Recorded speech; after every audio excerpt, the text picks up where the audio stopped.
evening and welcome. But here with the first Science and Cocktails, and I'm kind of a great honor and pleasure to be the science part of tonight. It's great to be here in Amsterdam and talk about some of the fundamental issues in science. Now, one mistake is that people often think that scientists are interested in the latest particle, the furthest galaxy, things which are very, very far removed from what we experience every day. But it's not true.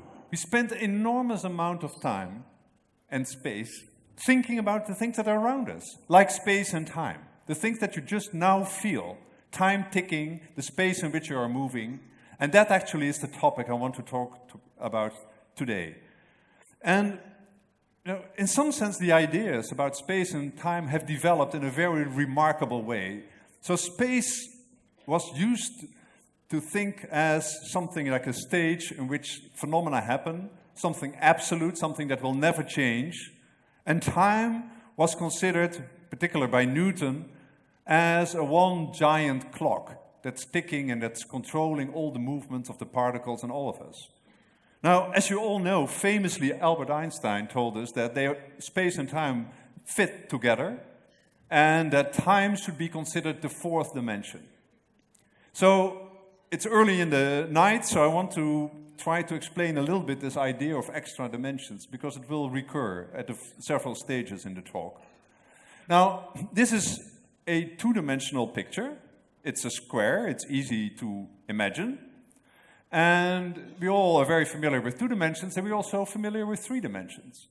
So I hope you enjoy my animation here. You see a cube. But actually, honestly, you don't see a cube. You're looking at a two-dimensional screen. Right? So it's very important to realize that even the three dimensions that we are experiencing every moment is in some sense an imagination. Now, our brain constructs the third dimension, but you only really can see two dimensions. Your retina, the backside of your eye, is perfectly flat, two-dimensional surface. So you can try to see extra dimensions. So this is an animation of a four-dimensional cube. And the question is, can our brain somehow experience the fourth dimension? I'd like to tell the story of a colleague of mine who used 3D animations like this to stare at four-dimensional objects for a full year, hoping that somehow his brain would catch the fourth dimension. I can only tell you that 1 year was not enough. But this is actually a better way to understand this. So I'm using an analogy. Here you look at a movie. It's a movie, a two-dimensional picture. There are two particles, say, moving around. And now think of this animation as what it really is, a set of two-dimensional pictures. But envision the pictures kind of on a big stack here on the left. So we stack the different images on top of each other, the first one on the bottom, the latest one on the top. And you see that there's a third dimension now, which is the height on the stack, which in this case is time. And so the picture on the right-hand side is what we in physics call space-time. It's space and time glued together in one big material. And the particles, the red and the green particles, are now these spaghetti strands that you see on the right. So space and time fit together, but they only fit together, they come alive. And that's what Einstein famously showed in his general theory of relativity. Now, Einstein had a real knack of putting very simple equations that are extremely powerful. Now, this is the equation of general relativity. I'm not supposing everybody understands the equation, but you can almost put it in a slogan. You could say the equation has a left-hand side and right-hand side. On the left is space, on the right is mass and energy. And a very important element is this little sign in the middle, the equal sign. It's a very powerful ingredient in all mathematical equations. And it tells us that our two things are communicating. In this case, space and mass. And one way to understand that is that the equation expresses how mass tells space-time to curve. If you put something heavy in space, actually space itself will curve, or more technically, space and time will curve. And like it's made out of rubber instead of out of rigid material. And in the other way, the equation, if you read it from the right to the left, then you can say that space-time tells mass how to move. Like, for instance, if you throw something, gravity will act on it, and it's actually the curvature of space and time that constructs these orbits. Now, Einstein became famous in the year 1919. Next year it will be exactly 100 years ago, when there was a famous experiment. There was a solar eclipse, and actually the fact that the rays of light were attracted by the sun was shown by this kind of evidence. And I love the picture on the right. It's actually a picture that's in my office. It's one of the original pictures that Einstein was given of this astronomical observation. This fact that light can be curved by gravity is now something you can see very spectacular with these images you see here behind me, gravitational lenses. So these are pictures of galaxies that are really distorted, as you would look through a kind of lens, an ordinary glass lens. So Einstein became an overnight success. I like to point out this picture on the right-hand side. It was in Berlin Journal in December 1919, and already was announced as one of the new giants of world history. So society, science understood the impact of all of this.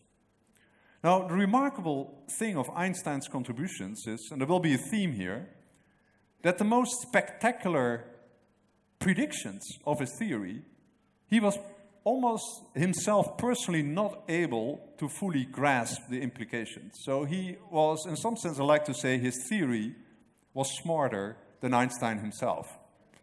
For instance, Einstein was the first person, I would say, in the history of the world to be able to do a calculation about the universe as a whole. And you all know the result of his calculations. He found out that the universe was not static.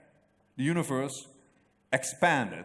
It had a life of itself. So space was expanding under the force of gravity. And he immediately saw that it had a huge implication, because if it's expanding in the future, it must be shrinking in the past.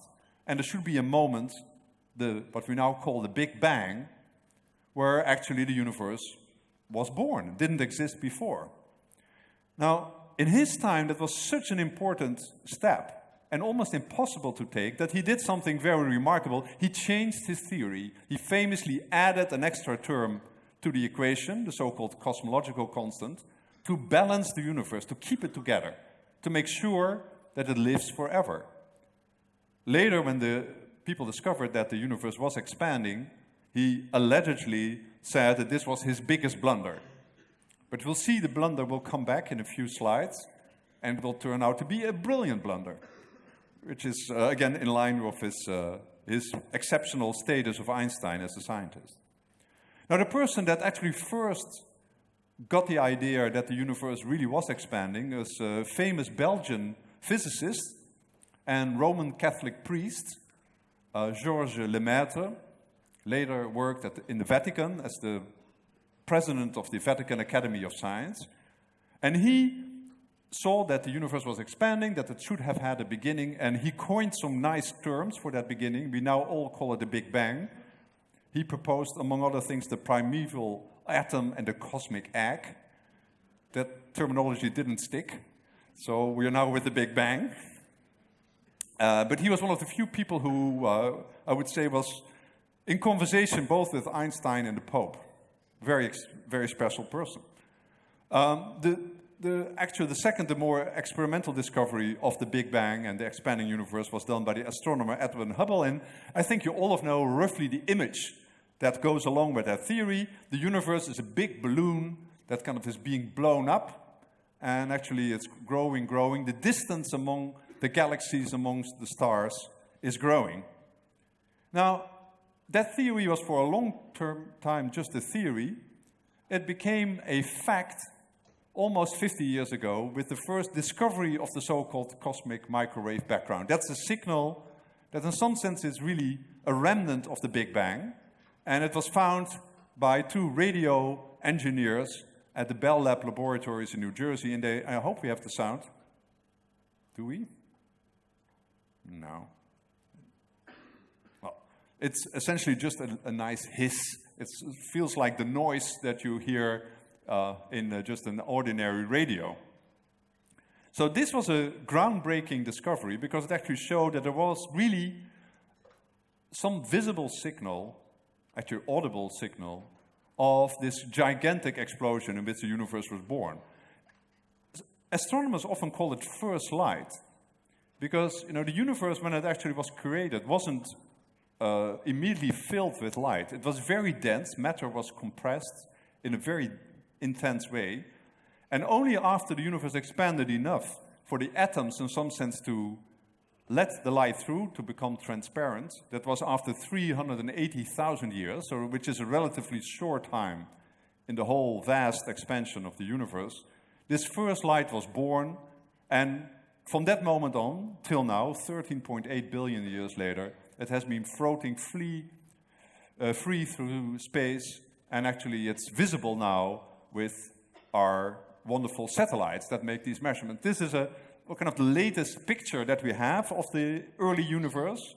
It's a so-called baby photo of the cosmos. It's a kind of pointillistic painting. You see it's almost bland.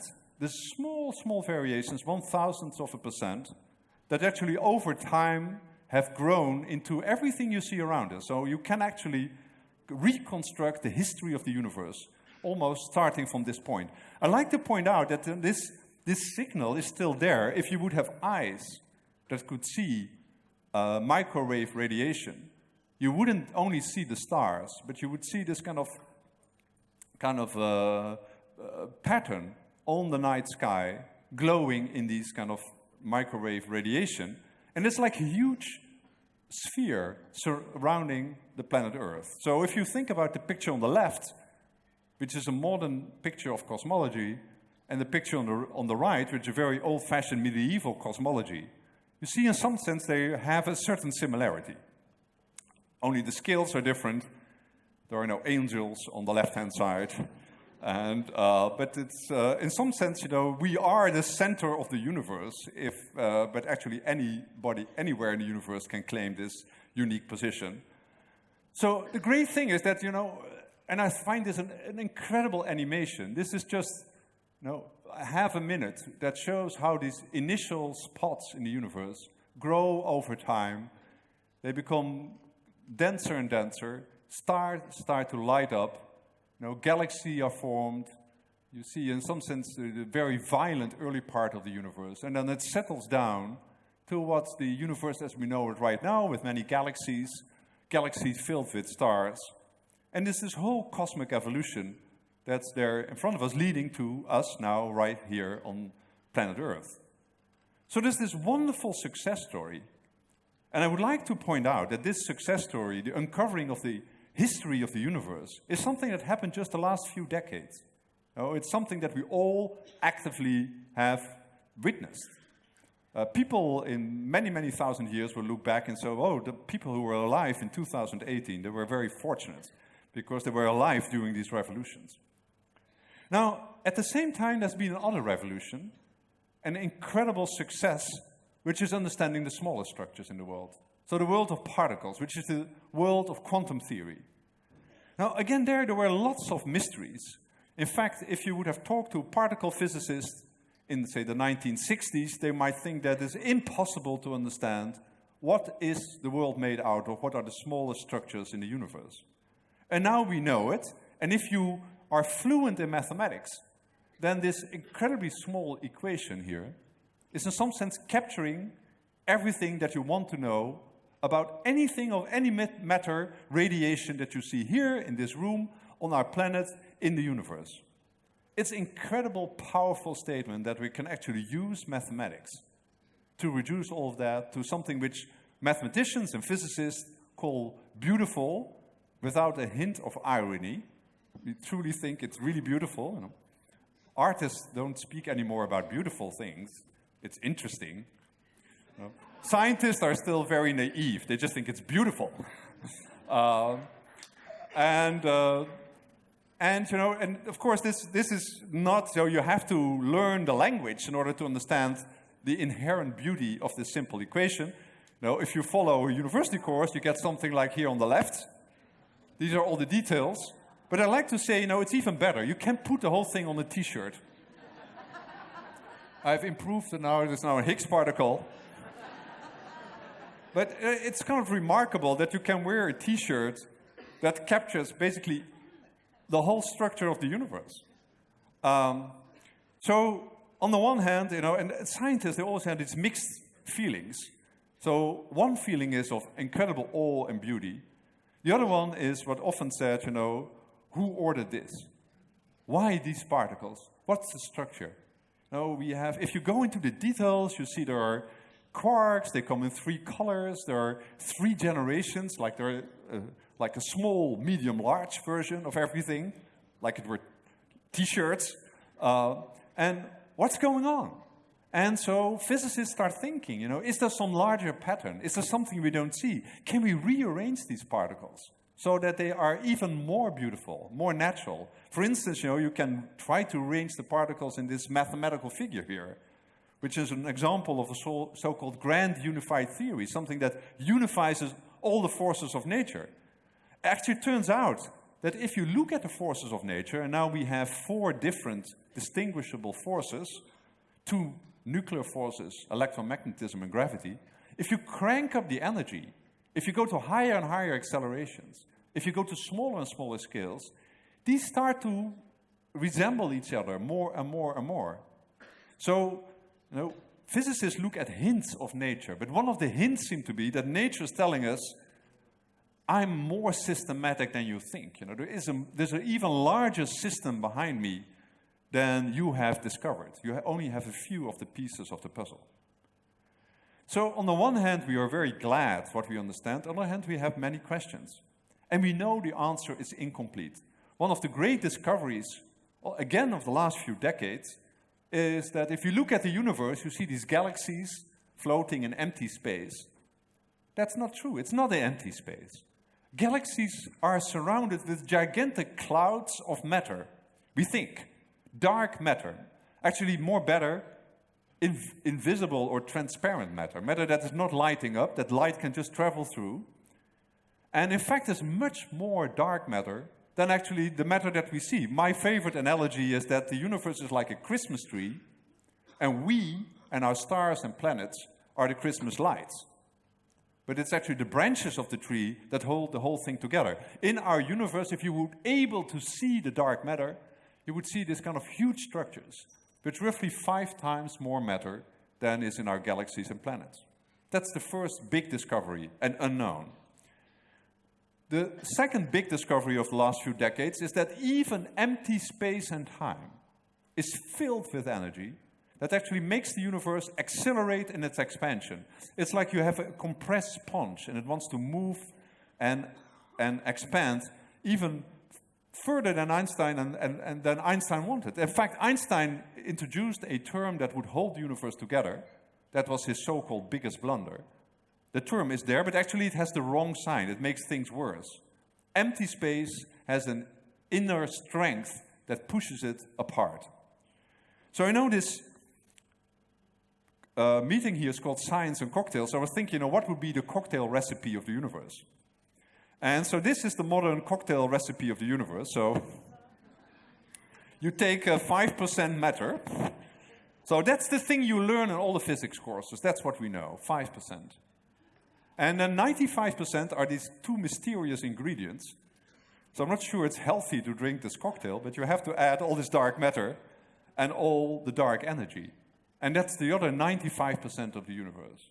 So whatever if we declare success and say we understand the universe, it's only of this little green part, the bottom, which is the galaxies, the stars, the gases, the nebulas, the radiation, everything that you can study through our conventional physics methods. Now, there's another reason why our picture of the universe is incomplete. And that's another great discovery that happened as we speak. And that's the story of black holes. Now, black holes for a long time were part of science fiction. They were part of theoretical physics books. People must sometimes say, what's the difference between the two? An actual honest astrophysicists didn't quite know what to make of it. Now we actually see them all over the sky.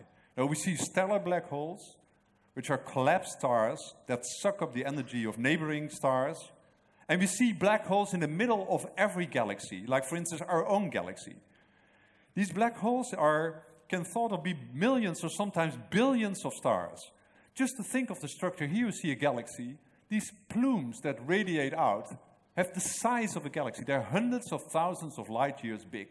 There are violent explosions happening inside the kernel, the nucleus of every galaxy. Now, from a theoretical point of view, a black hole, you can think of this as space can curve. You put something heavy, it curves. And if it's even heavier, it curves even more. There's a moment where, in some sense, space snaps. And you get an infinite deep well out of which nothing can escape. That's the theory behind the black hole. Now, the remarkable thing is that you might say we can never see them, but recently we have heard black holes. Black holes, by the way, was another prediction of Einstein's that he didn't really want to accept. Now we know they are there. The third prediction that Einstein had difficulty accepting was gravitational waves, and that's another wonderful discovery. Space can fluctuate like the surface of the sea, and you can have ripples, waves that go through space itself.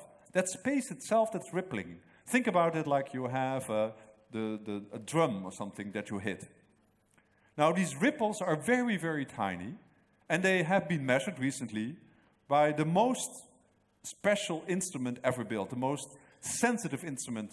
This is gravitational wave detectors. There are 2 of them now. There is also a third one in Italy.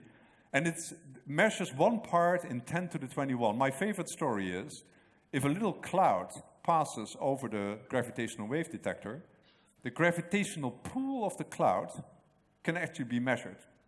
So if you're on your back on a nice day and you feel uplifted because you look at the clouds, you actually are. There's a little force that's pushing you up. This instrument can, and it's the most sensitive instrument, but it has detected the most violent explosions in the universe. If 2 black holes collide, then actually they will form an explosion that at that time, for a brief moment, is more intense than the full energy output of the visible universe. So it's the greatest explosions happen. They happened billions of years ago, and we have measured them, and famously, on September the 14th of 2015, and we were all alive when that happened, the first gravitational waves were detected.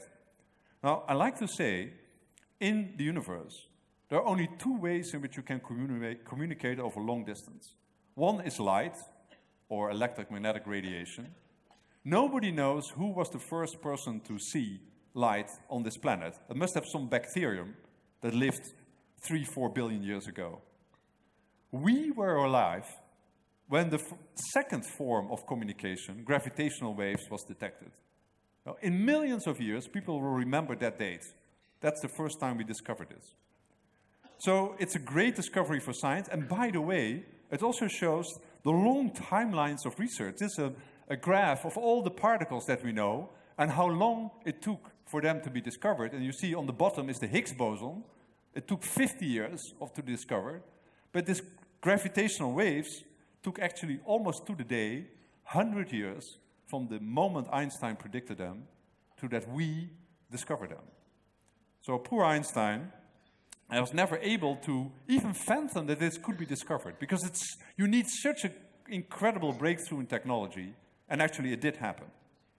Now, why is this all interesting? Well, black holes, this is a space-time picture of a black hole, and perhaps a bit dizzying. Think of this as an animation, and you see these various slices on top of each other. So what you see is a star that's imploding.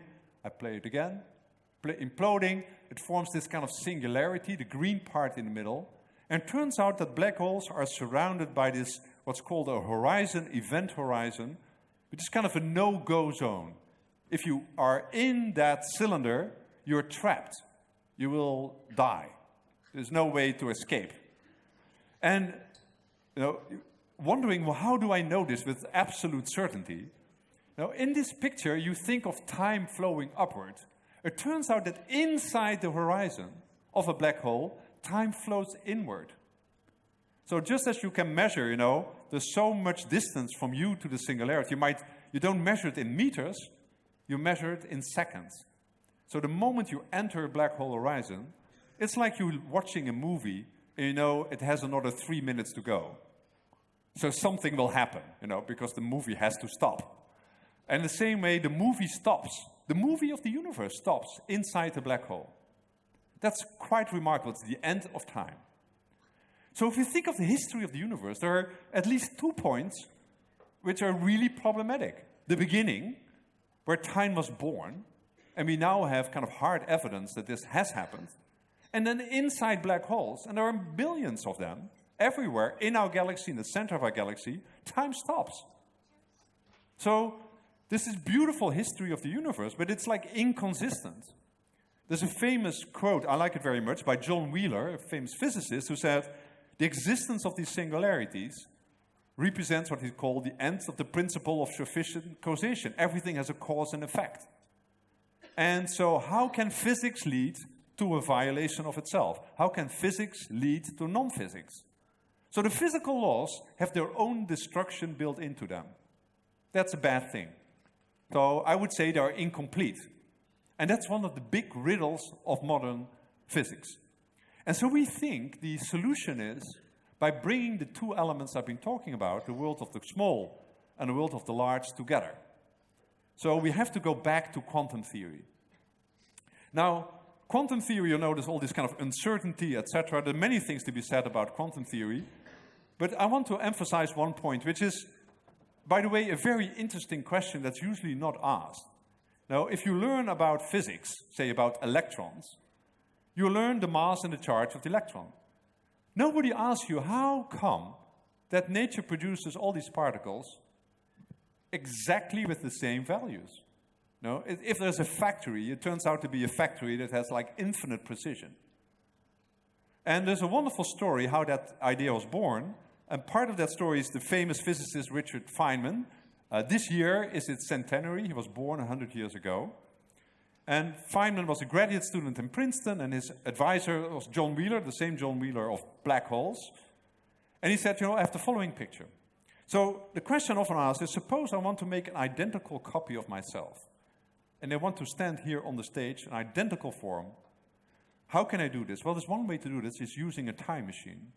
Now, if I have a time machine, I can go back in time, step on the stage, and I have a second copy, or a third, or a fourth. So this was the idea of Wheeler. He said, suppose you have an electron that's not going up in time, but up and down, and it builds a big knot in space. Suppose this is allowed. Let's relax the rules of physics. And now if I see this as a stack of pictures, on the first picture there's only one electron, but if I take a picture in the middle, I see many particles going up and down. They're called particles and antiparticles. So there's a huge cloud of particles. Are they identical? Yes. Why? Because they're just identical copies of themselves. It's just they go to the time machine. Now, this idea of particles traveling back in time at that point was kind of thought to be very silly. But then Feynman, in the late 40s, started to take this theory serious. And I love these drawings. Here you see him on the first page of his notebook, sending the electrons back in time. And actually, he sees that the mathematics works out. So these are what's now called the Feynman Diagrams. And Feynman Diagrams are all over us. It's the way in which modern physics is being done. In fact, they even appeared on this van. This is a very famous van. There's a wonderful story about this van. It was driving around, a woman was driving around this van in LA, and a physics student saw the van, and he stopped her at the traffic light and said, well, Mrs., I have to tell you I'm a physicist, and the decoration on your van is very important to my life because these are Feynman diagrams. And then she said, yes, I know, I'm Mrs. Feynman. And I love this picture. This is the famous van. And just a few months ago, we had a big celebration, 100 years of Feynman. So I took my snapshot with the van. It's out there. It's lovingly restored by one of the great physics aficionados. So it's driving. It's a wonderful story. So these there's my cocktail. I'm not sure what's in there, but I think quite a lot of dark matter and dark energy. I think. Thank you very much. So I think this is perfect to explain some quantum theory. You might need it actually too. So in fact, quantum theory is even stranger than particles going up and down in time. They can do the other things. For instance, quantum particles can split for a brief moment and then combine again. In fact, they can do this on any possible way. So one thing that as a quantum physicist you have to do is calculate all these possibilities. So, and it can be even crazier, something like this can happen. This is a process where out of nothing, a particle and an antiparticle being created. They live for a very brief time and then disappear again. Or if you want to, this is a very boring loop where just a particle goes up and down in time and spins around, around, around. If you think this is crazy stuff, it's not. This is actually happening right now here in the very space that we are standing. So this is my kind of animation that how I think about empty space, about the vacuum. It's like a boiling pot of these quantum particles. They live for a very brief time. You cannot observe the particles, but you can indirectly see the effect of them on the energy in space. In fact, it's named after the Dutch physicist Hendrik Casimir, the Casimir effect. And you can measure this in the lab, but you can also measure it in the universe. And this is exactly what we have done. I mean, in some sense, and I love this description of quantum mechanics, everything that's allowed is obligatory. It's a very famous quote of Murray Gell-Mann. Essentially, anything that can happen under the laws of nature will happen with some probability. So nature is continuously exploring everything that's possible and that's allowed. And we actually see this. Space itself is filled with these effects. We think that this is dark energy. We have no way how to compute it. But we know that this effect is, on the one hand, incredibly weak. Now, it's an effect that only you find 120 places, decimal places in a natural expression. On the other hand, I just told you in the cocktail of the universe, it's almost 70% of the universe is filled with this. And it only gets worse and worse because the universe will expand and this empty space, now if you want to invest in something, I would invest in empty space because it's... And just bear with me, how a remarkable story. How, the stage itself, which was supposed to be kind of totally boring, certainly it fuses space and time together, then it actually becomes flexible, it reacts to our movements, it controls our movements, and then it's actually imbued with energy and particles. And so we think that actually space at the very smallest distance is kind of fully alive and is quantum mechanical. So the way I think about this is if you take a picture like this of Max Planck and you zoom in, you see the pixels of the picture. You can zoom in. And, in some sense, physicists think that space itself has pixels. They're like atoms of space.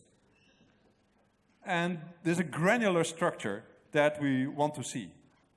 Now, again, this is, I think, a remarkable success story. If you think about the scales that you have in the universe, there's kind of a smaller scale, which is a scale where you see the atoms of space-time. There's a larger scale, which is the size of the universe that we can observe. And if you want to have a way to think about these scales, if you sit in the middle, the geometric mean, you roughly sit at the scale of a life, of cells, of biological cells. And if you go 1/4 to the right, you're at the scale of the distance of the Earth to the Moon. And if you go to the left, you get the scales where our most intense accelerators are currently operating. So roughly 3/4 of all these length scale has now been explored. Incredible success story. So why do we think that this is relevant to study these very small and the very large distance? Because they could be intimately connected. One question people always ask, okay, nice, the story of the Big Bang, but, what happened before the Big Bang? How was the Big Bang created? And, one possible part of that story that many of us think is at least part of the story is that, the Big Bang was basically a gigantic magnification in which the quantum fluctuations of space itself, the little pixels in the picture, were enlarged to form this kind of impressionistic image that I showed you before. So if you wonder why was the universe created in this kind of small differences of intensity that in the end led to our galaxies and stars. It could be that it's exactly a blow-up of this quantum structure of the universe. So there's no famous philosophical question, why is there something and not nothing? And the beautiful answer could be because the universe intrinsically is quantum mechanical. Because it's quantum mechanical, everything that's possible is being probed. It's like a sea that has little waves in it. And then the expansion of the universe have enlarged these structures to form us. So in a very poetic but also very concrete way, the very smallest scales and the very largest scales might be connected. That's again a possible part of the puzzle.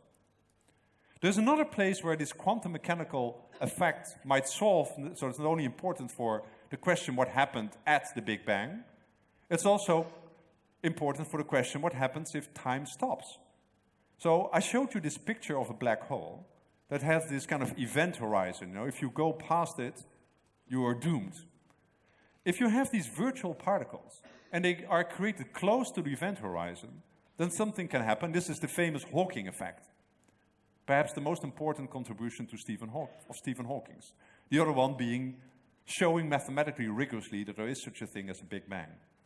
So the story here is if two of these particles are created, but one happened to be behind the horizon, and the other is in front of the horizon, the one behind the horizon is doomed to be sucked into the black hole, and the poor partner particle, the green one here, is left alone and has to escape the black hole.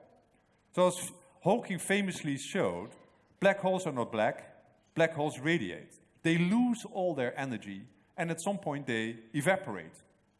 So these black holes this is not really perhaps an end of time, they will just kind of disappear. And I would say also incredibly mysterious objects. And many people think that, just as the atom played a crucial role in the 20th century, understanding the structure of matter, there are many paradoxes that people were struggling with 100 years ago. Now our atom is the black hole.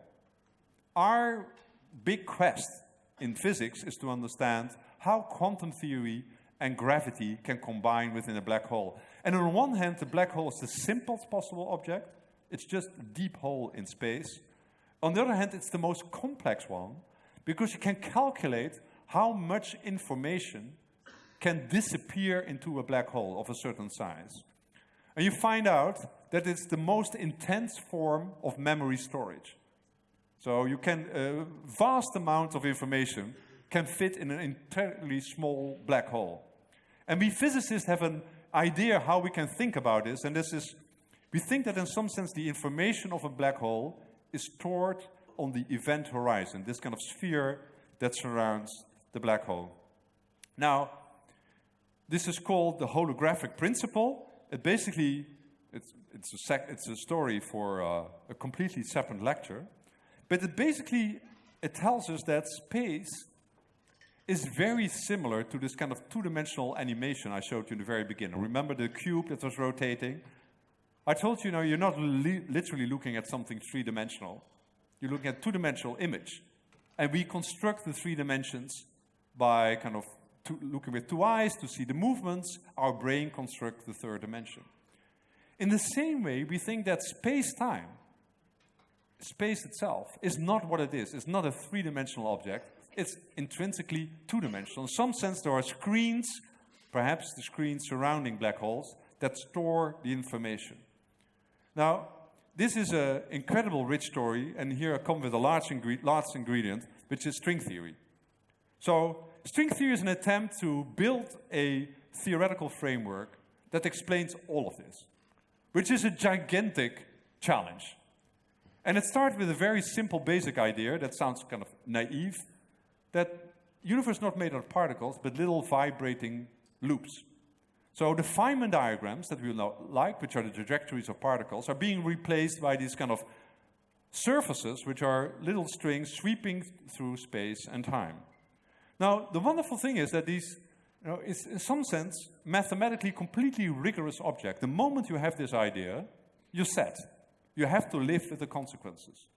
And one of the consequences, actually, is that this does describe a quantum theory that contains gravity. So, we are just given this theory that seems to do exactly what we want, and we want to understand it. In fact, it's very natural to include quantum effects and other stuff. In fact, it's very natural to include black holes in this theory. Now, say 20 years ago, we discovered that in string theory, there are not only strings, there are these closed strings, little loops, but there are things called branes, which are, you should think of as surfaces floating through space and time, perhaps a little bit like the surface of a black hole, in which the strings can get stuck.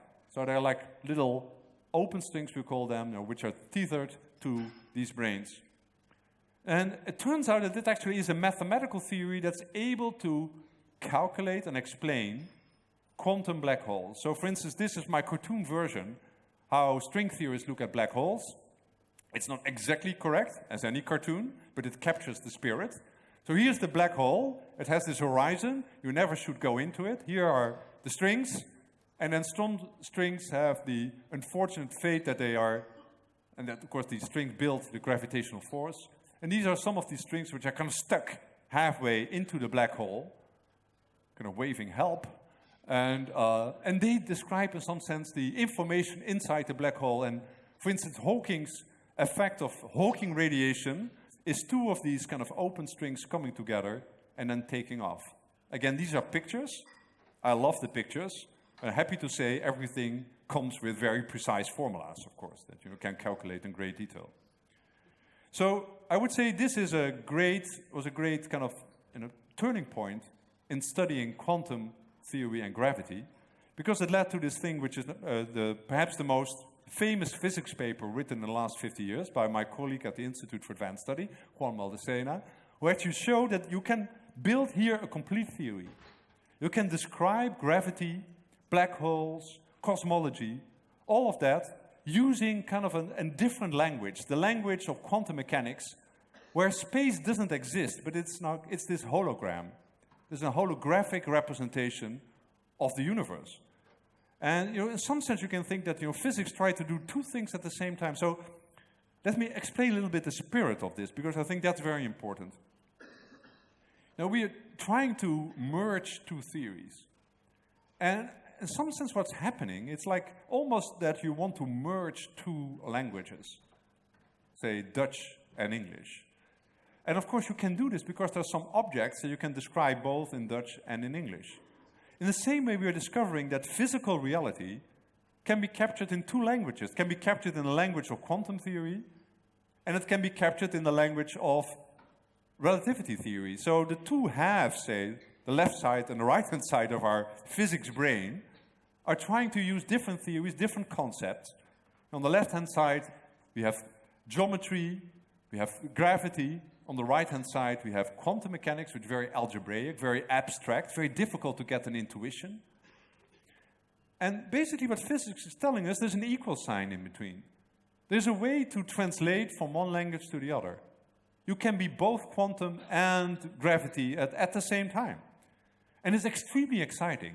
For instance, it looks like things that, just to give you one example, which is kind of very current, that, the funny things that can happen in Einstein's theory, like wormholes, we all know them from science fiction movies, right? It's a way to travel from one part to the universe by taking a shortcut, a little tube that goes from left to right.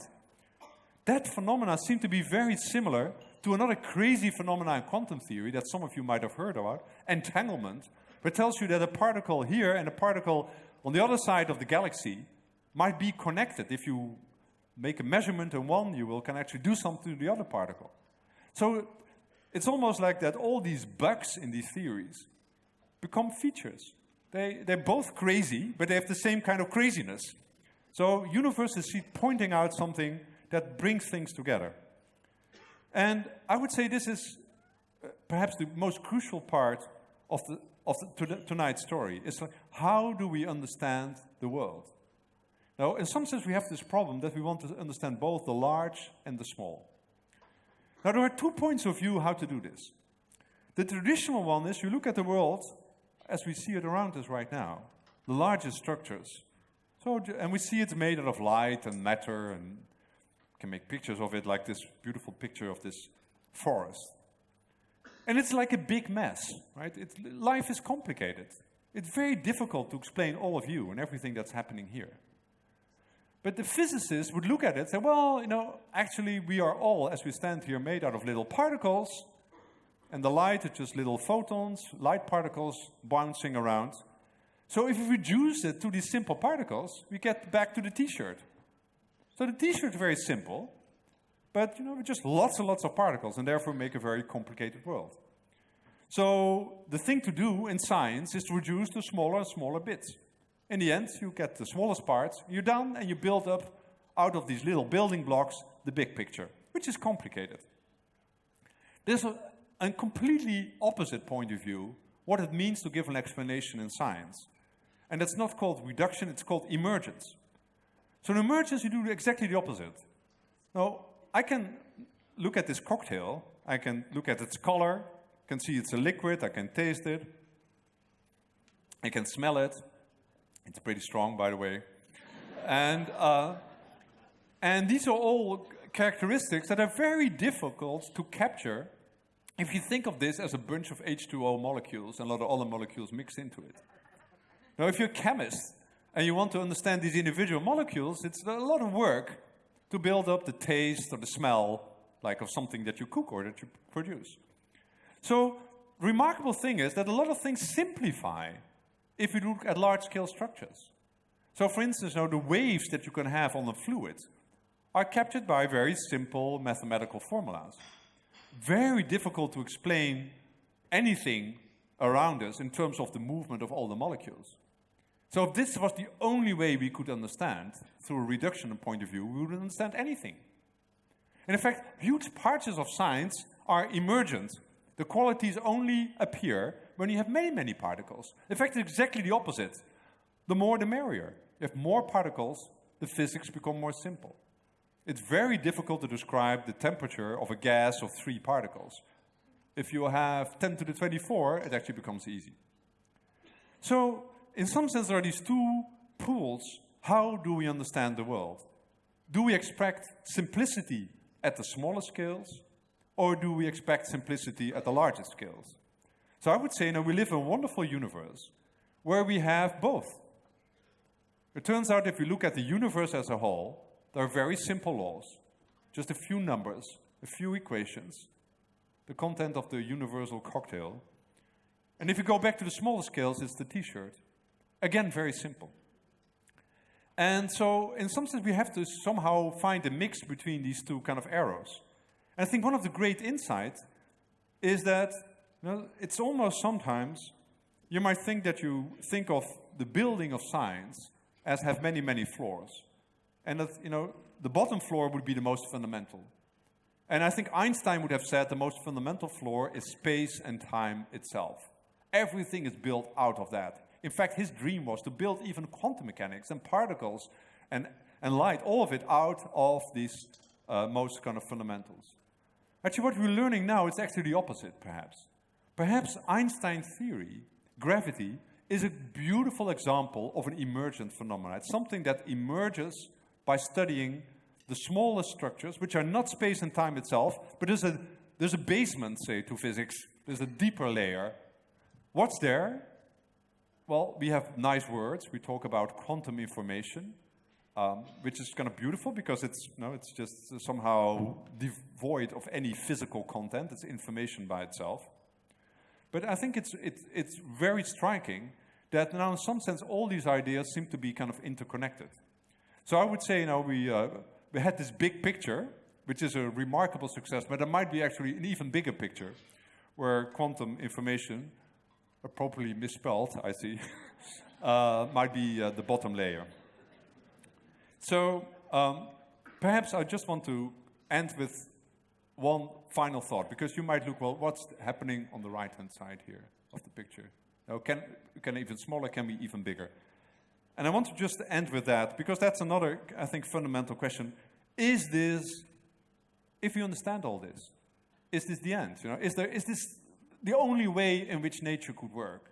Again, Einstein had a dream that there's only one way in which you can build a functioning universe, and that's the universe that we live in. And then very fast you saw that actually it's not. And I want to give you a little hint of that part of the story. So Einstein himself already knew, and it was discovered with some of his contemporaries, if you add not yet an extra dimension, a fifth dimension to the theory, that actually you could very naturally unify two phenomena, gravity and electromagnetism. And actually, this is exactly what's being used in string theory, but in a much more complicated way. In string theory, there are in fact 6 extra dimensions. And there's a whole branch of mathematics that studies how these 6 dimensions are shaped. And it's very intricate structures, the so-called Calabi-Yau manifolds. And in fact, there's a kind of what's called geometrical engineering. By picking the right ways to fold up these extra dimensions, you can try to produce the T-shirt, the particles that we know. The only problem is there are many, many different T-shirts because there are many different ways in which you can curl these extra dimensions. So the modern view is that, perhaps, and this is debatable, the universe is not the unique solution. In fact, you can study the space of all string theory solutions and you find a thing what's usually called the landscape. There are very, very different ways in which you can produce physical laws. In fact, it might be that there is like a huge catalog of all physical laws. And we are just happening to be one item out of the catalog. We are just one point in this huge landscape. And that's not you might think, well, okay, that's interesting, but what can I do with that? Does it have any physical consequences? But in quantum theory, where I said anything that is possible is being probed, these other pages in the catalog are being explored. You can tunnel, so to say, from one universe with one set of laws to another universe. And this is like this picture of the universe as being much larger than we think it is. It's often called there are baby universes. The universe can split off various branches. And the different colors here symbolize different physical laws. And this is us. We're just one little part of this huge network.